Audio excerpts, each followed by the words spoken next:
స్విట్జర్లాండ్లోని ఓ బార్లో జరిగిన అగ్ని ప్రమాదంలో 40 మంది చనిపోయినట్లు తెలుస్తోంది. మరో 100 మంది గాయపడినట్లు మీడియా కథనాలు పేర్కొన్నాయి. కొత్త సంవత్సర వేడుకలు జరుగుతున్న సమయంలో ఈ ప్రమాదం జరిగినట్లు సమాచారం. కొత్త సంవత్సరాది వేడుకల వేళ స్విట్జర్లాండ్లో భారీ ప్రమాదం జరిగింది. ప్రముఖ పర్యాటక ప్రాంతమైన క్రాన్స్ మోంటానా నగరంలోని ఓ బార్లో అగ్ని ప్రమాదం జరిగింది. మృతుల సంఖ్య ఎక్కువగా ఉంటుందని రీజనల్ డైలీ లీ నోవెలెస్టే పేర్కొంది. దాదాపు 40 మంది మృతి చెందడంతో పాటు 100 మంది వరకు గాయపడి ఉంటారని తెలిపింది. మృతుల సంఖ్య డజన్లలో ఉంటుందని వైద్యులు పేర్కొన్నట్లు స్విస్ డైలీ బ్లిక్ వెల్లడించింది.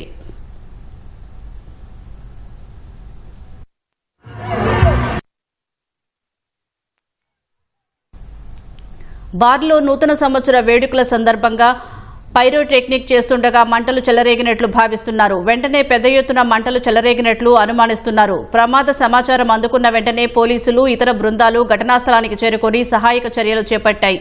బాధితులను కాపాడి ఆసుపత్రికి తరలించేందుకు అంబులెన్సులతో పాటు ఎయిర్ గ్లేసియర్ హెలికాప్టర్లను ఘటనా స్థలానికి తరలించారు.